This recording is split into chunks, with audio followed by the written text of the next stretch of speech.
फोनां दे उत्ते अजकल इउं हुंदा है कि इधर दी कट्टी ते इधर लाई ते ओह गां क्लिक कीता ते ओह पहुंच गई।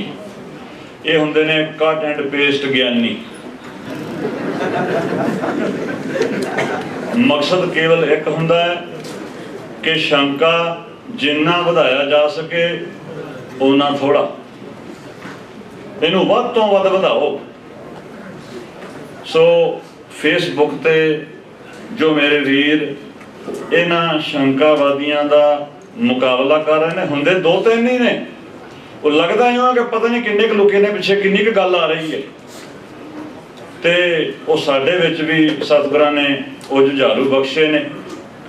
सो उन्हां विचों मैं एक दा आप जी दे नाल परिचय करावां। आप विचों बहुत संगतां उन्हां नूं जाणदियां ने। मैं बेनती करां भाई साहब कि आप जी आकर के गुरप्रीत सिंह जी भी आकर के संगतां दे नाल जिस तरीके दे नाल इन्होंने फेसबुक ते इन्हां निंदकां नूं भजाया है ते ओह आप दे विचार केवल 5 मिनट लई। वाहिगुरू जी का खालसा वाहिगुरू जी की फतेह। कबीर साहब का वचन है, कबीर जहाँ ज्ञान तह धर्म है, जहाँ झूठ तह पाप। हुण जिन्ने भी शंके उन्होंने उठाए ने और विद्वानों ने जवाब दिते ने, सारे निरा झूठ ते आधारित ने। और झूठ ते आधारित ने तो पाप है उत्थे। हुण सवाल ये खड़ा हुंदा है कि वो शंके जिहड़े ने उन्होंने जवाब तो दिते जा रहे लगातार, पर साडा फर्ज ये बनता है कि असीं अपने तौर पर भी देखना है। जिस तरह ज्ञानी जी ने कहा कि पहला गुरु ग्रंथ साहिब महाराज जी की बाणी समझ आनी चाहिए है। दसम गांह की गल है। ये दोनों ग्रंथ इस तरह ने जिस तरह सिलेबस के विच एक किताब होंदी है और एक गाइड होंदी है। गाइड सिलेबस की किताब नूं समझण च सहाई होंदी है, पर किताब पढ़नी जरूरी होंदी है ताकि गाइड विचों सवाल देखे जा सकें। जब तक गुरबाणी समझ नहीं आएगी तद तक श्री दसम ग्रंथ साहिब महाराज नूं असीं किस तरह पहुंचांगे। हुण इन्हां दे शंके, हुण एक मैसेज आया है, इन्होंने अखबार च लेके पाया, मुख्तर से गल करा। वो लिखते हैं कि एक श्रवण ते मैल निकारा ताते मत कीटब तंधारा। सवाल खड़ा किया है भी एक कान जो मैल कढ़ी है तो मद कीट बनाते, दूजे कान जो मैल कढ़ी है तो सृष्टि बनाती, जो पहला मद कीट बनाए थे रखे किते। पहली गल तो यह कि चौपाई विचों चुकी है, शुरू होंदी है प्रथम काल जब किया पसारा, ओंकार ते सृष्टि उपारा। पर अगर आप ये दो पंक्तियां भी लईए तो भी इन्हां सामने गुरु ग्रंथ साहिब महाराज जी की बाणी पई है। सुनो उपजै 10 अवतारा, पहला उपजे ने सृष्टि उपाय किया पसारा। ये शंका इत्थे बड़ा हुंदा। अवतारवाद की गल करते हैं कि अवतारां दा जो है सानू हिंदू बनाने वास्ते है, पर गुरु पहले अगर असीं अंतरीय हवाले देखिए ना भी लिखिया क्यों है। क्योंकि बिन हर नाम न टूटस परट सोधे सिमरत शास्त्र सगल। जिहड़ी पंडित ने बात पाड़ी सी ना, कबीर कागज की ओबरी मासके कर्म कपाट, पाहन बोरी पृथ्वी पंडित पाड़ी बाट। उन्हें कीता की कीता उन्हें ये कि वेदां नालों कट के सिमरतियां शास्त्र कड़ मारे। सिमरत शास्त्र पुण्य पाप विचार। गुरबाणी वेदां के खिलाफ नहीं है, वेदां मैं नाम उत्तर है। सिमरतियां शास्त्रों के खिलाफ है, क्योंकि पंडित ने रस्सा पूरा नहीं पाड़िया। अदम चंडाली भई ब्राह्मणी सूदी ते श्रेष्ठ आई रे, अति मत पाड़ के रस्ता भड़का दिता। हुण वापस वो की कीता कि सोधिया किदां कीने राम नाम एक अखर। जिवें हुण मैं तुहानूं कहां कि ट्री है, ट्री का मतलब की है इंग्लिश के विच मतलब नहीं, पर ऐसी ओरिजिन देखांगे तो संस्कृत त्री तरु जो तरदा है। हुण इन्होंने एक लफ्ज प्रचार है, हमेशा कहते भी आ ब्राह्मणवाद है, वो ब्राह्मणवाद है, वो ब्राह्मणवाद है। जिस तरह असीं इंग्लिश गलत बोलीए तो जिहड़ा बंदा समझदा साडे हसेगा। जिन्हां लोकां नूं इहो ही नहीं पता कि ब्राह्मणवाद की है और विपरवाद की है। गुरबाणी ब्राह्मणवाद के खिलाफ नहीं है। ब्रह्म इंदे सो ब्राह्मण होई। पंडित नूं क्या है, कहो रे पंडित बामण कब के होए, तू तो है पंडित, तू बामण करदा बन गया। पंडित होए क्या वेद बखाने मूर्ख, नाम दियो रम है जाने। बार बार टोकिया पंडित नूं कि वेदां दा काम तेरा नहीं है, तू सिमरती शास्त्र पढ़। ਜੋ ਤੂੰ ਕੀਤਾ ਉਹ ਕਰ। ਵੇਦਾਂ ਦਾ ਕੰਮ ਗੁਰਮੁਖਾਂ ਦਾ ਹੈ, ਗੁਰਬਾਣੀ ਦਾ ਕੰਮ ਗੁਰਮੁਖਾਂ ਦਾ ਹੈ। ਬ੍ਰਹਮ ਦਾ ਜੋ ਮੂਲ ਹੈ ਸੰਸਕ੍ਰਿਤ ਦੇ ਵਿੱਚ ਉਹ ਹੈ ਬ੍ਰਹਿ ਧਾਤੂ ਤੋਂ। ਬ੍ਰਹਿ ਦਾ ਅਰਥ ਹੈ ਜੋ ਵੱਧਦਾ ਹੈ। ਔਰ ਅਸੀਂ ਇਸ ਕਰਕੇ ਬ੍ਰਹਮ ਪਰਮੇਸ਼ਰ ਨਾਲ ਨਹੀਂ ਜੋੜ ਸਕਦੇ ਕਿ ਪਰਮੇਸ਼ਰ ਪਰਿਪੂਰਨ ਹੈ, ਵੱਧਦਾ ਨਹੀਂ ਹੈ। ਬ੍ਰਹਮ ਅਸੀਂ ਧਰਤੀ ਨਾਲ ਨਹੀਂ ਜੋੜ ਸਕਦੇ, ਬ੍ਰਹਮਾਂਡ ਨਾਲ ਨਹੀਂ ਜੋੜ ਸਕਦੇ, ਕਿਉਂਕਿ ਇਹਨੂੰ ਜਰਾ ਹੋ ਗਿਆ, ਇਹ ਘਟਦੀ ਹੈ। ਜਿਨ੍ਹਾਂ ਲੋਕਾਂ ਨੂੰ ਅੱਖਰਾਂ ਦੀ ਭਾਸ਼ਾ ਦੇ ਓਰੀਜਨ ਦਾ ਨਹੀਂ ਪਤਾ, ਜਿਨ੍ਹਾਂ ਨੂੰ ਇਹ ਨਹੀਂ ਪਤਾ ਕਿਹੜਾ ਲਫ਼ਜ਼ ਕਿੱਥੋਂ ਆਇਆ। ਹੁਣ ਜਿਸ ਤਰ੍ਹਾਂ ਗਿਆਨੀ ਨੇ ਕਿਹਾ ਕਿ ਭਗਉਤੀ ਹੈ, ਭਗਉਤੀ ਤਲਵਾਰ ਵੀ ਹੈ, ਭਗਉਤੀ ਦੇਵੀ ਵੀ ਹੈ, ਭਗਉਤੀ ਸ਼ਕਤੀ ਵੀ ਹੈ। ਇਹ ਕੋਈ ਐਵੇਂ ਨਹੀਂ ਕਹਿ ਦਿੱਤਾ ਵੀ ਇਹ ਵੀ ਕਹ ਲਓ, ਇਹ ਵੀ ਕਹ ਲਓ, ਇਹ ਵੀ ਕਹ ਲਓ। ਜਿਸ ਤਰ੍ਹਾਂ ਸੰਸਕ੍ਰਿਤ ਦੇ ਅੰਦਰ ਅਗਨੀ ਲਫ਼ਜ਼ ਹੈ, ਅਗਨੀ ਵਿਦਵਾਨ ਵਾਸਤੇ ਵੀ ਹੁੰਦਾ, ਅਗਨੀ ਅੱਗ ਵਾਸਤੇ ਵੀ ਹੁੰਦਾ, ਅਗਨੀ ਪਰਮੇਸ਼ਰ ਵਾਸਤੇ ਵੀ ਹੁੰਦਾ, ਔਰ ਅਗਨੀ ਗਿਆਨ ਵਾਸਤੇ ਵੀ ਹੁੰਦਾ। ਕਿਉਂਕਿ ਜਦੋਂ ਭਾਸ਼ਾ ਬਣਦੀ ਹੈ ਨਾ, ਲਫ਼ਜ਼ ਦਾ ਜਿਹੜਾ ਪਹਿਲਾ ਕਿਰਿਆ ਹੈ, ਕਿਰਿਆ ਤੋਂ ਲਫ਼ਜ਼ ਬਣਦਾ ਹੈ, ਕਿਰਿਆ ਨੂੰ ਉਹ ਦਰਸਾਉਂਦਾ ਹੈ। ਅੱਗ ਤੇ ਪਾਣੀ ਰੱਖੋ, ਉਹਨੂੰ ਗਰਮ ਕਰ ਦੇਗੀ। ਗਿਆਨਵਾਨ ਨਾਲ ਗੱਲ ਕਰੋ, ਤੁਹਾਨੂੰ ਵੀ ਗਿਆਨ ਮਿਲੇਗਾ। ਨਾਮ ਜਪੋ, ਪਰਮੇਸ਼ਰ ਵਰਗੇ ਬਣ ਜਾਓਗੇ। ਗੁਰੂ ਗ੍ਰੰਥ ਸਾਹਿਬ ਮਹਾਰਾਜ ਦੇ ਅੰਦਰ ਇਸ ਪ੍ਰਕਾਰ ਇਹ ਨਾਮ ਬਣਾਏ ਨੇ। ਤੇ ਦਸਮ ਪਾਤਸ਼ਾਹ ਨੇ ਘੜੀਏ ਸ਼ਬਦ ਸੱਚੀ ਟਕਸਾਲ ਦੀ ਵਿਆਖਿਆ ਸ਼ਸਤਰ ਨਾਮ ਮਾਲਾ ਪ੍ਰਾਂਚ ਕੀਤੀ ਹੈ। ਸ਼ਸਤਰ ਨਾਮ ਘੜਨੇ ਕਿੱਦਾਂ ਹੈ, ਨਾਮ ਬਣਾਉਣੇ ਕਿੱਦਾਂ ਹੈ। 24 ਅਵਤਾਰਾਂ ਦੀ ਕਿਉਂ ਕਥਾ ਲਿਖੀ? ਕਿਉਂਕਿ ਗੁਰੂ ਗ੍ਰੰਥ ਸਾਹਿਬ ਨੇ 10 ਅਵਤਾਰ ਮੰਨੇ ਆ। ਸੁਣਨਾ ਉਪਜੇ 10 ਅਵਤਾਰ, ਹੁਕਮ ਪਾਏ 10 ਅਵਤਾਰ, ਪਰ ਇੱਥੇ 24 ਹੈ, ਉੱਥੇ 10 ਨੇ। ਇੱਥੇ ਫਰਕ ਕਿਉਂ ਹੈ? ਕਿਉਂਕਿ ਪੰਡਿਤ ਨੇ 14 ਅਵਤਾਰ ਧੱਕੇ ਨਾਲ ਹੀ ਵਿੱਚ ਵਾੜ ਦਿੱਤੇ ਨੇ। ਅਵਤਾਰ 10 ਹੀ ਨੇ, ਔਰ ਜਿਹੜੇ ਪੰਡਿਤ ਨੇ ਮੰਨੇ ਉਹ ਨਹੀਂ ਹੈ। ਗੁਰੂ ਸਾਹਿਬ ਸਪਸ਼ਟ ਕਰਦੇ ਨੇ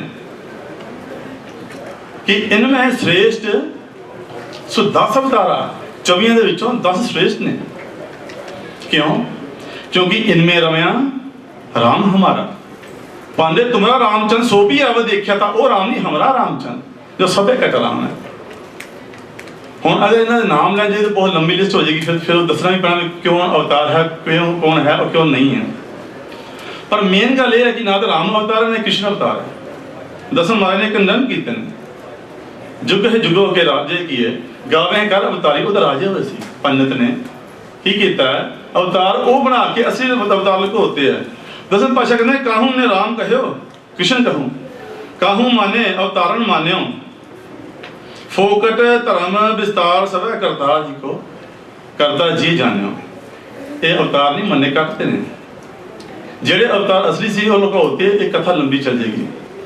इस प्रकार शस्त्र नाम वाला पुराण दे विच जिस तरह कहते हैं कि गुरु कलगीधर पिता एक तलवार को नमस्कार नहीं कर सकते, क्योंकि तलवार तो एक राजे के कोल भी है, तलवार एक चोर के कोल भी है। तलवार तो जड़ है, जिस तरह मूर्ति जड़ है, चलाउनी कहने हैं, चलाउनी बुद्धि ने। ये उस पंक्ति पढ़ते हैं जिते शस्त्र नाम नमस्कार तम। हुण ये पंक्ति ध्यान नाल पढ़ो, जिते शस्त्र नमस्कार नहीं, जिते शस्त्र नाम, जिन्हें ज्ञान रूपी शस्त्र ने उन्होंने नमस्कार है, क्योंकि वो शस्त्र गुरु ग्रंथ साहिब जी आए ने। प्रथाए साखी महापुरुष बोलते सांझी सकल जहाने, ये प्रथाए होंगे ने। जिवें नेजा नाम दे प्रथाए, नेजा नाम निशान है, कटारी है। नानक अपने कटारी आपस को लाई, मन अपना किनो फाड़। कल तो ये कहने गुरबाणी आता मैं सिखाती है, जिस तरीके ये पढ़ते हैं। कबीर सतगुरु सुमे बाह्या बाण, जो एक लागत ही पोए गिर परे परा करे जे छेक। कल कहने सतगुरु बाण मारता है। ये प्रथाए होंगे ने, पर इन्हों समझने वास्ते पहला भाषा विज्ञान का जरूरी है। लफ्ज़ कितों आए ने और धर्म ग्रंथों के लफ्ज़ किस प्रकार वरते जाते हैं। भगवती आई तो वो क्रिया करके आई है। जिस तरह जाप साहिब के अंदर 4-4 लफ्ज़ आए ने, पर वो पर्यायवाची नहीं ने। हरेक बारी वो गुण करके अर्थ बदल जाएगा। अग्निदेव साहब ने एग्जाम्पल दी थी, इंद्र है, इस प्रकार राम है, इस प्रकार कृष्ण है। ये सारे प्रथाए आए हैं। जिस तरह इन्होंने ग्रंथ लिखा सी सहंसर नाम विष्णु दे, इत्थे अकाल पुरख प्रथाए आए हुए हैं, और वो सारे एक दूसरे नाल मैच नहीं करते, अलग अलग ने। गल ये हुई कि पहला तो इन्होंने गुरबाणी की समझ नहीं है। गुरबाणी की समझ ना होने करके ये दसम के उत्ते शंके खड़े होंगे ने। पहला गुरबाणी के अर्थ गलत करते हैं। जिस तरह दर्शन सिंह बैठा है नागपुर, और की कह रहा है, वो ये कह रहा है कि भगत नामदेव जी कहते हैं कि जो मेरा स्वामी है वो श्री रामचंद्र है। नामे का स्वामी सिया बिहोरी लंक में भीखन आप्यो हो। ਇਹ ਤਾਂ ਸੀਏ ਹੈ, ਸੀਤਾ ਥੋੜੀ ਹੈ। ਆਪੇ ਹੋਇਆ ਨਾ ਕਿ ਥਾਪਿਆ ਹੋਇਆ। ਗੁਰਬਾਣੀ ਦਾ ਨਹੀਂ ਪਤਾ। ਔਰ ਭਗਤ ਨਾਮਦੇਵ ਨੂੰ ਰਾਮ ਦੇ ਚਰਨਾਂ 'ਚ ਜੋੜਦਾ ਪਿਆ। ਕਹਿੰਦਾ ਫਿਰ ਬਾਅਦ 'ਚ ਉਹਨੂੰ ਅਕਲ ਆ ਗਈ। ਮਤਲਬ ਕੱਚੀ ਬਾਣੀ ਵੀ ਲਿਖਤੀ ਤੇ ਪੱਕੀ ਬਾਣੀ ਗੁਰੂ ਗ੍ਰੰਥ ਸਾਹਿਬ ਮਹਾਰਾਜ ਦੇ ਅੰਦਰ ਦਰਜ ਕਰ ਦਿੱਤੀ। ਔਰ ਪਹਿਲੇ ਜੋ ਉਹਨਾਂ ਨੇ ਝੂਠ ਬੋਲੇ ਨੇ ਨਾ, ਅਜੇ ਤੇ ਦੱਸੇ ਨਹੀਂ ਗਏ। ਇਹਨਾਂ ਨੇ ਆਖਿਆ ਹੈ ਕਿ ਗੁਰੂ ਨਾਨਕ ਸਾਹਿਬ ਜਦ ਮੱਕੇ ਗਏ ਉੱਥੇ ਉਹਨਾਂ ਨੇ ਹਲਾਲ ਮਾਸ ਖਾਧਾ। ਇਹਨਾਂ ਆਖਿਆ ਕਿ ਪੰਚਮ ਪਾਤਸ਼ਾਹ ਤੱਤੀ ਤਵੀ ਤੇ ਬੈਠੇ ਤੇ ਬੇਹੋਸ਼ ਹੋ ਗਏ। ਫਿਰ ਇਹਨਾਂ ਆਖਿਆ ਤਵੀ ਦਾ ਅਰਥ ਤਵੀ ਨਹੀਂ ਹੁੰਦੀ। ਤਵੀ ਕਹਿੰਦੇ ਰਾਜਸਥਾਨ ਦੇ ਵਿੱਚ ਜਿਹੜੀ ਨਹਿਰ ਹੁੰਦੀ ਨਾ, ਰੇਤਲਾ ਇਲਾਕਾ, ਉਹ ਤੱਤੀ ਰੇਤ ਨੂੰ ਤਵੀ ਕਹਿੰਦੇ। ਉਹ ਉੱਤੇ ਬਿਠਾ ਕੇ ਰੇਤ ਪਾਈ ਮਹਾਰਾਜ ਦਿੱਤੇ। ਫਿਰ ਇਹਨਾਂ ਨੇ ਹਿੰਦੂਆਂ ਨੂੰ ਬਰੀ ਕਰਨ ਦੇ ਵਾਸਤੇ ਇਹ ਘਾਟ ਘੜੀ ਕਿ ਜੇ ਚੰਦੂ ਹੈ ਪੰਚਮ ਪਾਤਸ਼ਾਹ ਦੀ ਸ਼ਹੀਦੀ ਦੇ ਪਿੱਛੇ ਚੰਦੂ ਨਹੀਂ ਹੈ। ਚੰਦੂ ਬਾਮਨ ਨਹੀਂ ਸੀਗਾ। ਬਾਬਾ ਸ੍ਰੀ ਚੰਦ ਨੂੰ ਚੰਦੂ ਕਹਿੰਦੇ ਸਨ। ਹੁਣ ਇਹਨਾਂ ਨੂੰ ਪੁੱਛੋ ਬਾਬਾ ਸ੍ਰੀ ਚੰਦ ਦੇ ਨਕਸ਼ ਨੱਕੇ ਲੱਗਦਾ ਭਾਈ। ਫਿਰ ਨੌਵੇਂ ਪਾਤਸ਼ਾਹ ਹਿੰਦ ਦੀ ਚਾਦਰ ਨੇ ਉਹ ਤੋਂ ਮੁਨਕਰ ਕਰਾਉਣ ਦੇ ਵਾਸਤੇ ਇਹਨਾਂ ਇਤਿਹਾਸ ਕੀ ਘੜਿਆ ਜੀ ਕਿ ਨੌਵੇਂ ਪਾਤਸ਼ਾਹ 2 ਦਫਾ ਪਹਿਲਾਂ ਗ੍ਰਿਫਤਾਰ ਹੋ ਚੁੱਕੇ। ਧੁੰਦਾ ਕਹਿੰਦਾ ਰਾਜਾ ਜੈ ਸਿੰਘ ਨੇ ਬਰੀ ਕਰਾਤਾ, ਤੀਜੀ ਦਫਾ ਉਹਨੇ ਜ਼ਮਾਨਤ ਨਹੀਂ ਭਰੀ, ਸਰਕਾਰ ਨੇ ਕਤਲ ਕਰਤਾ। ਗੱਲ ਖਤਮ।